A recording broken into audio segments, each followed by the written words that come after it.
ಎಲ್ರಿಗೂ ನಮಸ್ಕಾರ. ನಾನು ನಿಮ್ಮ ಲಕ್ಷ್ಮೀಕಾಂತ್. ಇವತ್ತು ನಿಮ್ಗಾಗಲೇ ಗೊತ್ತಿದೆ ವಿಚಾರ, ಈ ಕ್ಷೀರ್ ಸಾಗರ್ ಕತ್ತೆ ಫಾರಂ ಬಗ್ಗೆ ನಾನು ಈಗಾಗಲೇ ಲೇಖನ ಬರೆದಿದ್ದೆ. ಸೊ ಇವತ್ತು ನಾನು ಆ ಫಾರ್ಮ್ನ ವಿಸಿಟ್ ಮಾಡಿ ಅವ್ರ ಜೊತೆಗೆ ಒಂದು ಸಂದರ್ಶನ ಮಾಡೋಣ ಅಂತ ಬಂದಿದ್ದೀನಿ. ಅದಿರ್ತಕ್ಕಂಥದ್ದು ಮಧುಗಿರಿ ತಾಲೂಕಿನ ಗಡಿ ಗ್ರಾಮ. ಅದು ತಾಂತ್ರಿಕವಾಗಿ ಮಡಕ್ಷಿರಾ ತಾಲೂಕಿನ ಒಂದು ಗ್ರಾಮ ಹೂವಿನಹಳ್ಳಿ ಅಂತೇಳಿ. ಅವರು ಇಲ್ಲಿ ಪ್ರೊಫೆಸರ್ ರಂಗೇಗೌಡರು ಅಂತೇಳಿ ಅವರು ಕೃಷಿಯಲ್ಲಿ ಸ್ನಾತಕೋತ್ತರ ಪದವಿಯನ್ನು ಪಡೆದು ಅವರು ಅಲ್ಲಲ್ಲಿ ಪ್ರಾಧ್ಯಾಪಕರಾಗಿ ಕೆಲಸ ಮಾಡಿ ಈಗ ಒಂದು ಕತ್ತೆ ಫಾರಂ ಮಾಡಿದ್ದಾರೆ. ಅವ್ರ ಜೊತೆ ಇವತ್ತು ಮಾತಾಡೋಣ ಬನ್ನಿ. ರಂಗೇಗೌಡ್ರೆ ನಮಸ್ಕಾರ. ನಮಸ್ಕಾರ ಸರ್. ತಾವು ಓದಿರೋದು ಅಗ್ರಿಕಲ್ಚರ್ ಸೈನ್ಸು. ಅವ್ರು ನೀವು ಮಾಡ್ತಾ ಇರೋದು ನೋಡಿದ್ರೆ ವೆಟರ್ನರಿ ಸೈನ್ಸ್ ಕಡೆ ಕತ್ತೆಗಳು ಸಾಕಾಣಿಕೆ ಮಾಡ್ತಾ ಇದ್ದೀರಾ. ಕತ್ತೆಗಳ ಬಗ್ಗೆ ನಿಮಗೆ ಆಸಕ್ತಿ ಬರೋಕ್ಕೆ ಕಾರಣ ಏನು? ಅಗ್ರಿಕಲ್ಚರ್ ಬಿಟ್ಟು ವೆಟರ್ನರಿ ಸೈನ್ಸ್ ಕಡೆ ಅಂತಂದರೆ ಮುಖ್ಯವಾಗಿ ನಾವು ಇನ್ಪುಟ್ ಅಂತಂದ್ರೆ ನಾವು ಸಾವಯವ ಏನು ಕೊಡ್ತೀವಿ ಅನ್ನೋದನ್ನು ಬಹಳ ಯೋಚನೆ ಗಮನ ಕೊಡ್ತಾ ಇದ್ದೆ. ಗಮನ ಕೊಡಬೇಕಾದ್ರೆ ನಮ್ಮ ಸಾವಯವ ಗೊಬ್ಬರಗಳಲ್ಲಿ ಅತಿ ಶ್ರೇಷ್ಠವಾದ ಗೊಬ್ಬರ ಅಂತಂದ್ರೆ ಕತ್ತೆ ಗೊಬ್ಬರ ಅಂತ ನನಗೆ ಅರಿವಾಯಿತು. ಆಮೇಲೆ ಅದನ್ನ ಅಧ್ಯಯನ ಮಾಡಕ್ ಹೋದಾಗ ಅದರಲ್ಲಿ ಭಂಡಾರನೇ ಸಿಕ್ತು. ಹಂಗಾಗಿ ನಾನು ಅದನ್ನ ಕತ್ತೆನ ಭವಿಷ್ಯದ ಬಂಗಾರದ ಗಣಿ ಅಂತ ಹೇಳಲಿಕ್ಕೆ ಇಷ್ಟಪಡ್ತೀನಿ ಫ್ಯೂಚರಲ್ಲಿ.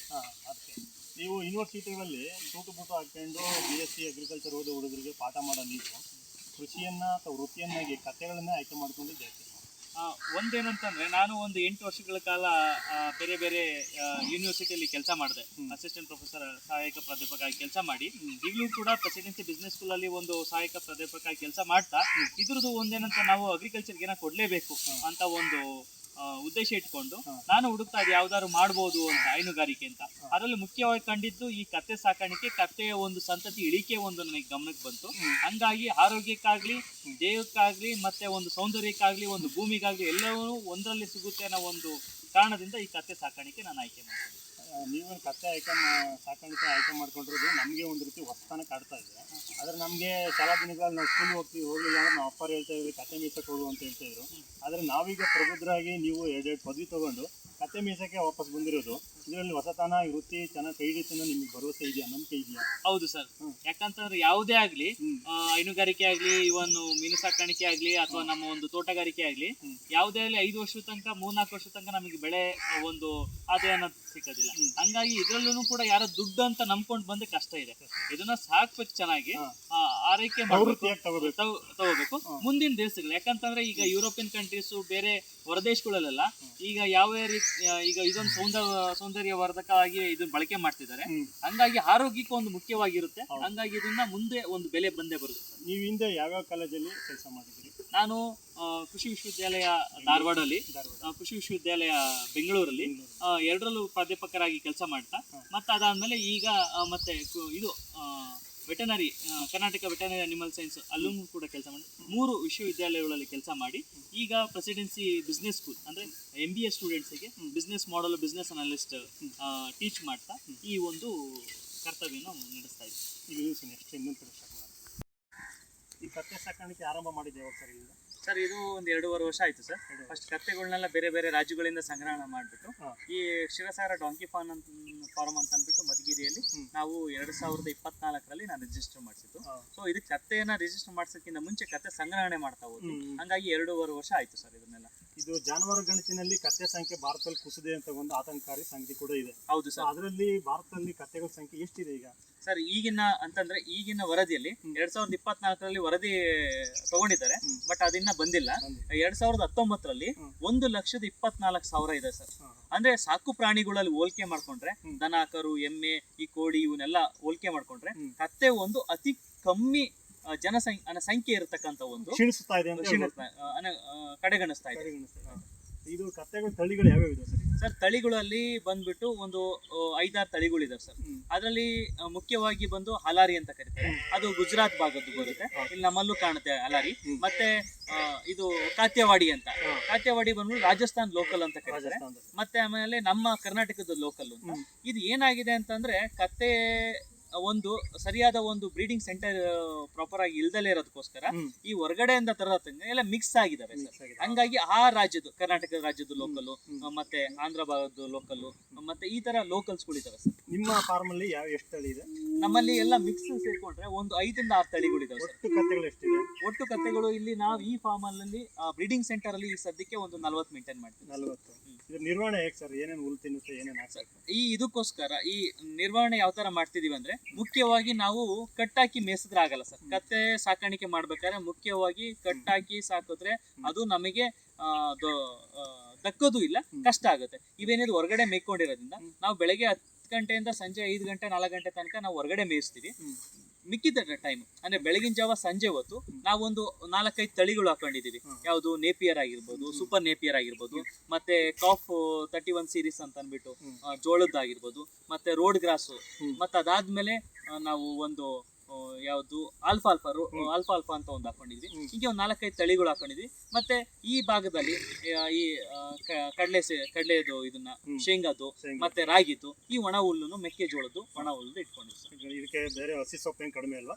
ಹಸಿ ಸೊಪ್ಪನ್ನ ನಾವು ಕಮ್ಮಿ ಹಾಕ್ತಿವಿ, ಹೊರಗಡೆ ಮೇಯಿಸ್ತೀವಿ ಸರ್. ಇವ್ರಿಗೆ ಸಾಕಾಣಿಕೆ ಮಾಡೋಕ್ಕೆ ತರಬೇತಿ ಎಲ್ಲ ಕೊಡ್ಸಿದ್ದೀರಾ ನೀವು? ಹೌದು ಸರ್. ಇವರು ನಾವು ಉತ್ತರ ಭಾರತದವರು, ಉತ್ತರ ಭಾರತದವರು. ಅವರು ನಾವು ಇಲ್ಲಿ ಇರ್ತಾರೆ ಸರ್, ಫ್ಯಾಮಿಲಿ. ಇವಾಗ ನೀವು ಮಧುಗಿರಿನೆಲ್ಲ ಕತ್ತೆ ಸಾಕಾಣಿಕೆ ತರಬೇತಿ ಕೇಂದ್ರ ಮಾಡ್ತಾ ಇದೀವಿ ಅಂತ ಹೇಳ್ತಿದ್ರೆ, ಹೌದು. ಆ ಭಾಗದಲ್ಲಿ ನಮ್ಮ ಕರ್ನಾಟಕದವರು ತಗೋತಿದ್ದಾರೆ ಅಥವಾ ಆಂಧ್ರದ ಕಡೆಯವರು ಬಂದಿದ್ದಾರೆ ಸರ್? ಇಲ್ಲಿ ತನಕ ನಾವು ಒಂದು 5-6 ತರಬೇತಿನ ಕೊಟ್ಟಿದ್ದೀವಿ. ಈ ತರಬೇತಿ ಕೊಟ್ಟಿರೋದ್ರಲ್ಲಿ ನಾವು ನಮಗೆ ತಮಿಳ್ನಾಡವ್ರು ಬಂದಿದ್ದಾರೆ, ಆಂಧ್ರದವ್ರು ಬಂದಿದ್ದಾರೆ, ಮುಂಬೈನವ್ರು ಬಂದಿದ್ದಾರೆ, ಮಹಾರಾಷ್ಟ್ರದವ್ರು ಬಂದಿದ್ದಾರೆ. ಹಂಗಾಗಿ ನಮ್ಮ ರಾಜ್ಯದಲ್ಲಿ ಶಿವಮೊಗ್ಗ ಮತ್ತೆ ಗುಲ್ಬರ್ಗ, ಧಾರವಾಡ ಮತ್ತೆ ಈ ಮಂಗಳೂರು ಕಡೆ ಸುಮಾರು ಜನ ಭಾಗದಿಂದ ಕತ್ತೆಗಳನ್ನ ಒಂದು ಉದ್ಯಮವಾಗಿ ಅಂದ್ರೆ ಈ ಕೋಳಿ ಸಾಕಾಣಿಕೆ ಮಾಡ್ತಾರಲ್ಲ, ಆ ರೀತಿ ನೀವು ಕತ್ತೆ ಸಾಕಾಣಿಕೆ ಮಾಡಿ ನಾವು ಯಶಸ್ವಿ ಆಗ್ಬೋದು ಅಂತ ಹೇಳಿ ನಿಮ್ಗೆ ಮೊದಲು ಬರೋದಕ್ಕಿಂತ ಇದರಲ್ಲಿ ಫಸ್ಟ್ ಸ್ಟಾರ್ಟಿಂಗ್ ಅಲ್ಲಿ ಇರ್ಲಿಲ್ಲ ಸರ್. ಯಾಕಂತಂದ್ರೆ ಏನಂತಂದ್ರೆ ಕತ್ತೆ ಸಾಕಾಣಿಕೆ ಈಗ ಒಂದು ಟ್ರೆಂಡಿಂಗ್ ಬಂದ್ಬಿಟ್ಟು ಎಲ್ರು ಬರೀ ಹಾಲಿನ ಬಗ್ಗೆ ನೋಡ್ತಾ ಹೋಗ್ತಾರೆ. ಹಾಲು 5,000 ಇದೆ, 10,000 ಇದೆ, ಮತ್ತೆ 2,000 ಇದೆ ಅಂತ. ಹಾಲಿಂದ ಆದಾಯ ಮಾಡ್ಕೊಳ್ಲಿಕ್ಕಾಗಲ್ಲ. ನಾವು ಗೊಬ್ಬರ ಮತ್ತೆ ಗಂಜು, ಯಾಕಂದ್ರೆ ನಾನು ಶುರು ಮಾಡಿದ್ದೆ ಸಾವಯವ ಒಂದು ಇನ್ಪುಟ್, ಅಗ್ರಿಕಲ್ಚರ್ ಇನ್ಪುಟ್ ಇಂದ. ಹಂಗಾಗಿ ಇದರಿಂದ ಏನಾದ್ರು ಮಾಡ್ಬೇಕು ಅಂತ ಹೋದೆ. ಹಂಗಾಗಿ ಈ ರೀತಿ ಮಾಡಿದ್ರೆ ಮಾತ್ರ ಲಾಭ ಇದೆ. ಇಲ್ಲ ಅಂತಂದ್ರೆ ಬರೀ ಹಾಲಿಂದ ಅಂತಂದ್ರೆ ಮರಿ ಕೊರುತ್ತವೆ. ಬರೀ ನಾವು ಕಂಪ್ಲೀಟ್ಲಿ ಕಮರ್ಷಿಯಲಿ ಮಿಲ್ಕ್ ಮಾಡಿ ನಾವು ಸೆಲ್ ಮಾಡ್ತೀನಿ ಅಂತಂದ್ರೆ ಮರಿಗೆ ಇಲ್ದಂಗೆ ಆಗ್ತವೆ. ಹಂಗಾಗಿ ತೊಂದರೆ ಆಗುತ್ತೆ. ಕ್ಷೀರೋತ್ಪನ್ನ ಕತ್ತೆ ಹಾಲಿಂದ ಈಗಾಗಲೇ ನೀವು ಸೌಂದರ್ಯವರ್ಧಕ ಸೋಪ್ಗಳಾಗೋದು, ಕ್ರೀಮ್ಗಳಾಗೋದು ನೀವೇ ತಯಾರು ಮಾಡಿ ಮಾರುಕಟ್ಟೆ ಮಾಡ್ತಾ ಇದೀನಿ ಅಂತ ಹೇಳ್ತೀವಿ. ಇದರಲ್ಲಿ ಬೇಡಿಕೆ, ಜನರ ಪ್ರತಿಕ್ರಿಯೆ ಹೇಗೆ ಸಿಕ್ಕಿದೆ ನಿಮಗೆ? ಸರ್, ನಮ್ಮಲ್ಲಿ ಏನಾಗ್ತದೆ ಅಂತಂದ್ರೆ, ಒಂದು ನಾವು ಈ ಮಾಡಿದ ಉದ್ದೇಶ ಏನಂತಂದ್ರೆ ಜನಕ್ಕೆ ಮುಟ್ಟಬೇಕು. ಈಗ ಕೆಲವರು ಕತ್ತೆನ ಕಡೆಗಣಿಸ್ತಾರೆ. ಕತ್ತೆ ಹಾಲನ್ನು ಕೂಡ ಕುಡಿಲು ಬೇಡವೋ ಅನ್ನೋ ಡೌಟ್ ಇರುತ್ತೆ. ಮತ್ತೆ ಅದಾದ್ಮೇಲೆ ಸೌಂದರ್ಯ ಅಂದ್ರೆ ವರ್ಧಕ ಅಂದ್ರೆ ಕಾಸ್ಮೆಟಿಕ್ ಪ್ರಾಡಕ್ಟ್ಸ್ ಗಳು ಅಂತಂದಾಗ, ಬ್ಯೂಟಿ ಪ್ರಾಡಕ್ಟ್ಸ್ ಅಂದಾಗ ಯೋಚನೆ ಮಾಡ್ತಾರೆ, ನೋಡ್ತಾರೆ. ಈಗ ಬಂದು ಜಾಲತಾಣಗಳು ಚೆನ್ನಾಗಿರೋದ್ರಿಂದ ಮತ್ತೆ ಇಂಟರ್ನೆಟ್ ಅವೈಲಬಿಲಿಟಿ ಇರೋದ್ರಿಂದ ಚೆಕ್ ಮಾಡಿದ್ರೆ ಸಾಕು, ಅವ್ರಿಗೆ ಗೊತ್ತಾಗುತ್ತೆ. ನಮ್ಮಲ್ಲಿ ಏನಾಗ್ತಿದೆ ಅಂತಂದ್ರೆ, ನಾವು ರಿಲೀಸ್ ಮಾಡಿರೋ ಧಾರವಾಡ ಅಗ್ರಿಕಲ್ಚರ್ ಯೂನಿವರ್ಸಿಟಿ ಕೃಷಿ ಮೇಳದಲ್ಲಿ ರಿಲೀಸ್ ಮಾಡಿದ್ವಿ. ಮತ್ತೆ ಬೆಂಗಳೂರು JKVK ಕೃಷಿ ಮೇಳದಲ್ಲಿ ನಮ್ದು ಅಲ್ಲಿ ಕೃಷಿ ಮೇಳದಲ್ಲೆಲ್ಲ ಮಾಡಿದ್ವಿ. ಇಲ್ಲಿ ಮಾಡಿದಾಗ ನಮಗೆ ರಿಪೀಟರ್ಸ್ ಜಾಸ್ತಿ ಆಗ್ತದೆ. ಅದ್ರದ್ದು ಒಂದು ಅಂತಂದ್ರೆ ಕಾನ್ಫಿಡೆನ್ಸ್ ನಮಗೆ ಚೆನ್ನಾಗಿ. ಅವರು ಯಾರು ರಿಕ್ವೆಸ್ಟ್ ಮಾಡಿದ್ರೆ ಬೈ ಪೋಸ್ಟ್ ಎಲ್ಲ ಶುರು ಮಾಡ್ತೀರಾ? ಹೌದು ಸರ್, ನಾವು ಮಾಡ್ತೀವಿ. ಈಗ ಗೊಬ್ಬರಕ್ಕೆಲ್ಲ ಬೇಡಿಕೆ ಇದೆ, ಗಂಜು ಅದಕ್ಕೆಲ್ಲ ಸರ್. ಗೊಬ್ಬರಕ್ಕೂ ಗಂಜಿಗೂ ನಮ್ಮ ಇಲ್ಲಿಂದ ಅಡಿಕೆ ತೋಟಗಳು ಶಿವಮೊಗ್ಗ ಮತ್ತೆ ಈ ಮಲೆನಾಡು ಭಾಗದಲ್ಲಿ ಕಾಫಿಗೂ ಮತ್ತೆ ಈ ತೋಟಗಾರಿಕೆ ಬೆಳೆಗಳು, ಹೂವಿನ ಬೆಳೆಗಳಿಗೆ, ಮತ್ತೆ ಅಷ್ಟೇ ಅಲ್ಲದೆ ಈಗ ತರಕಾರಿ ಬೆಳೆಗಳು ಕೂಡ ನಾವು ಇಲ್ಲಿ ಪ್ರಯೋಗ ಮಾಡಿದ್ವಿ. ಹಂಗಾಗಿ ಚೆನ್ನಾಗಿ ತಗೊಂಡೋದವರು ಒಳ್ಳೆ ರೆಸ್ಪಾನ್ಸ್ ಬರ್ತಾ ಇದೆ. ಹಂಗಾಗಿ ನಾವು ಹಾಲಿಗೆ ಬೇಡಿಕೆ ಜಾಸ್ತಿ ಇದೆ, ಅದ್ರ ಉತ್ಪನ್ನಗಳಿಗೆ ಬೇಡಿಕೆ ಜಾಸ್ತಿ ಇದೆ ನಮ್ಮಲ್ಲಿ. ಅದರಿಂದ ಉತ್ಪನ್ನಗಳ ಬೇಡಿಕೆ ಜಾಸ್ತಿ ಇದೆ ಸರ್ ಕತ್ತೆ ಹಾಲಿಗಿಂತ. ಕತ್ತೆ ಹಾಲು ಯಾವ ರೀತಿ ಅಂತಂದ್ರೆ, ಕೆಲವರು ಅವರಿಗೆ ಗೊತ್ತಿದ್ದು ತಿಳುವಳಿಕೆ ಇದ್ದು ನಮಗೆ ಯಾರೊಬ್ರು ಹೇಳಿದ್ರು ನಮ್ಗೆ ಹಾಲು ಕುಡಿಬೇಕು, ಮಕ್ಕಳಿಗೆ ಹಶು ಆಗ್ತಿಲ್ಲ, ಮತ್ತೆ ಆರೋಗ್ಯ ಚೆನ್ನಾಗಿರ್ಬೇಕು, ಉಸಿರಾಟ ಸಮಸ್ಯೆ ಇದೆ ಅಂತ, ಈ ತರ ಅವ್ರು ಬರ್ತಾರೆ ಹೊರತು ನಾವು ಮುಖ್ಯವಾಗಿ ಗೊಬ್ಬರ ಗಂಜುನ ಮತ್ತೆ ಈ ಕಾಸ್ಮೆಟಿಕ್ ಸೋಪು ಮತ್ತೆ ಕ್ರೀಮ್ ನಾವು ಇದನ್ನೇ. ಕತ್ತೆ ಹಾಲನ್ನ ದಿನಕ್ಕೆ ಎಷ್ಟು ಸರಿ ಕರಿತೀರಿ ಸರ್? ನಮ್ಮಲ್ಲಿ ಕರಿಯೋದು ಒಂದೇ ಸರಿ ಸರ್. ಒಂದೇ ಸರಿ, ಅದು ಬೆಳಿಗ್ಗೆ ಹೊತ್ತಷ್ಟೇ ಕರಿಯೋದು. ಯಾಕಂತಂದ್ರೆ ನಾವು ಒಂದು ಭಾಗನ ಒಂದು ಹೊತ್ತುನ ಮರಿಗೆ ಕಂಪಲ್ಸರಿ ಬಿಡ್ತೀವಿ ಸರ್. ಯಾವಾಗ ನಮ್ಗೆ ಆರ್ಡರ್ ಬರುತ್ತೆ ಅವತ್ತು ಮಾತ್ರ ನಾವು ಕರಿತೀವಿ. ಬಿಟ್ರೆ ಮಿಕ್ಕಿದ ದಿನ ಪೂರ್ತಿನೂ ಮರಿಗೆ, ಬೆಳಿಗ್ಗೆ ಸಂಜೆ ಪೂರ್ತಿ ಮರಿಗೆ ಬಿಡ್ತೀವಿ. ಈ ಕತ್ತೆ ಹಾಲನ್ನ ಕರೆದಿದ್ದೆಲ್ಲ ನೀವೇ ನಿಮ್ಮ ಯೂನಿಟ್ಗೆ ಸಾಗಾಟ ಮಾಡ್ತೀವಿ? ಹೌದು ಸರ್, ನಮ್ಮ ಯೂನಿಟ್ಗೆ ನಮ್ಮ ಸೋಪು ಮತ್ತೆ ಕ್ರೀಮ್ ತಯಾರಿಸುವ ಒಂದು ಯೂನಿಟ್ಗೆ ಇದನ್ನ ಮಾಡ್ತೀವಿ, ಟ್ರಾನ್ಸ್ಫರ್ ಮಾಡ್ತೀವಿ. ಈಗ ನಿರ್ವಹಣೆ ಖರ್ಚು ಮತ್ತೆ ಇದರಲ್ಲಿ ಬರ್ತಕ್ಕಂಥ ನಿಮ್ಮ ಉತ್ಪನ್ನಗಳಿಂದ ಬರ್ತಕ್ಕಂಥ ಆದಾಯಕ್ಕೆ ನೋಡಿದ್ರೆ ಉದ್ಯಮವಾಗಿ ಮಾರ್ಪಾಡಾಗಬಹುದಾ ಕತ್ತೆ ಫಾರ್ಮ್? ಹೌದು ಸರ್, ಇನ್ನ ಕೆಲವು ತಿಂಗಳು, ಕೆಲವು ವರ್ಷಗಳೇ ಬೇಕಾಗುತ್ತೆ. ಅಂದ್ರೆ ಇದನ್ನ ಡಿಮ್ಯಾಂಡ್ ಬರ್ಲಿಕ್ಕೆ. ನಮ್ಮಲ್ಲಿರ್ತಕ್ಕಂಥ ಒಂದು ಕತ್ತೆಗೆ ನಮ್ಮಲ್ಲೇ ಪ್ರೊಡಕ್ಷನ್ ಆಗ್ತಕ್ಕಂಥ ಒಂದು ಹಾಲು ಮತ್ತೆ ಅದನ್ನ ಬೈ ಪ್ರಾಡಕ್ಟ್ ಗೆ ತೊಂದರೆ ಇಲ್ಲ ಸರ್. ಮುಂದೆ ಒಂದು ಒಳ್ಳೆ ಬೇಡಿಕೆ ಬಂದೇ ಬರುತ್ತೆ. ಯಾಕಂತಂದ್ರೆ ಆರೋಗ್ಯಕ್ಕೆ ಅತಿ ಮುಖ್ಯವಾಗಿ ಕೊಡ್ತಾರೆ. ಮತ್ತೆ ಆರ್ಗ್ಯಾನಿಕ್ ಅನ್ನೋದು ಒಂದು ಹೊರಗಡೆ ಪ್ರಾಡಕ್ಟ್ಸ್ ಗಳಿಗೆ ಕೊಡ್ತಾರೆ. ಆರ್ಗ್ಯಾನಿಕ್ ಇನ್ಪುಟ್ ಆಗಿ ಗೊಬ್ಬರ ಗಂಜಿ ಹೋಗುತ್ತೆ. ಮತ್ತೆ ಹಂಗಾಗಿ ಆರೋಗ್ಯಕ್ಕೆ ಈ ಹಾಲು ಬಳಕೆ ಮಾಡ್ತಾರೆ, ಸೌಂದರ್ಯಕ್ಕೆ ಇದನ್ನ ಯೂಸ್ ಮಾಡಿದ್ರೆ ಒಂದು ಉತ್ಪನ್ನ ಆಗಿದೆ. ಈಗ ನಮ್ಮ ಯುವ ರೈತರು ಏನ್ ಮಾಡ್ತಾರೆ ಅಂದ್ರೆ ಟ್ರೆಂಡಿಂಗ್ ಒಂದು ಯಾವ್ದು ಕೃಷಿ ಆಗ್ಬೋದು ಬಿಸ್ನೆಸ್ ಇರುತ್ತೆ ಅದಕ್ಕೆ ಕೈ ಹಾಕಿ ದೊಡ್ಡ ಮಟ್ಟದಲ್ಲಿ ಮಾಡಿ ಯಶಸ್ವಿ ಗಳಿಸ್ತಾರೆ ನಾವು ನೋಡ್ತಾ ಇದ್ದೀವಿ.